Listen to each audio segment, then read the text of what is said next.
રાત કહી દીધું ગાંડા નાખી હા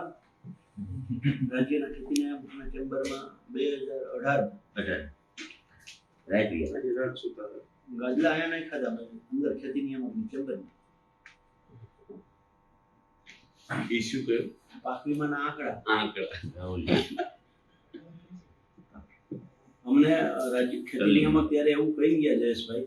કે 10 મિનિટની મીટિંગ છે હું પતાવીને પાછો આવું અમે 10 મિનિટ રાહ જોઉં હમણાં આવે સવારે લગભગ આ જ ટાઈમ 11:30 12 વાગે ત્યારે એ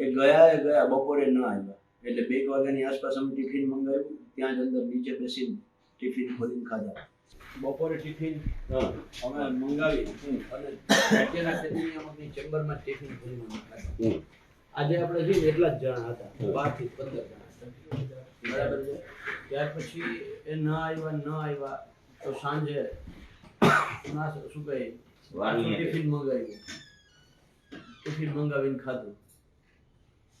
ના રાત્રે 11 વાગે ગાજલા મંગાવ્યા રાત આખી ત્યાં સૂતા બીજા દિવસે સવારે 11 વાગ્યા સુધી રાહ જોઈ ન આવ્યા એટલે પછી અમે ખેતી નિયામક શું કહે મુખ્ય અગ્ર સચિવ પાસે અગ્ર સચિવે કોઈ જવાબ ના આપ્યો અને ત્યાર પછી એને લગભગ નહીં ગઈ હોય તો 50 આરટીઆઈ ગઈ છે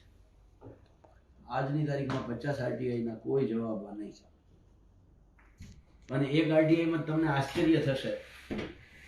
ગાઈડલાઈન ઇંગ્લિશમાં એક શબ્દનું ઇન્ટરપ્રિટેશન શું થાય છે બરાબર છે એ શબ્દ માટે થઈ અને આખી આરટીઆઈ આજની તારીખમાં રોકાયેલી છે એ લોકોએ પ્રધાનમંત્રી પાક વીમા યોજના બંધ થઈ ગઈ 5 વર્ષ થયા પણ આજની તારીખમાં એનું ગુજરાતી આ લોકો કરી નથી આવ્યા મારી આગળ એનું ઓલરેડી પંચરોજ કામ શું કામ આરટીઆઈ ની પ્રક્રિયા આગળ નથી વધી કે ઇંગ્લિશ નું ગુજરાતી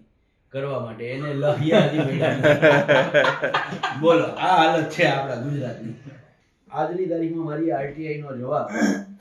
આજની તારીખમાં હજી ગુજરાતી એના કોઈ ટ્રાન્સલેટ કરી આપે પર્ટિક્યુલર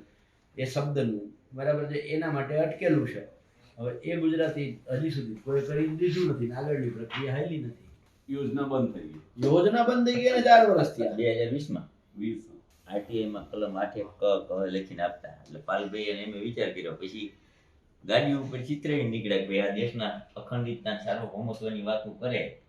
તો આ ખોટી છે પાક વીમાના આંકડા આપી શકાય નહીં કારણ એને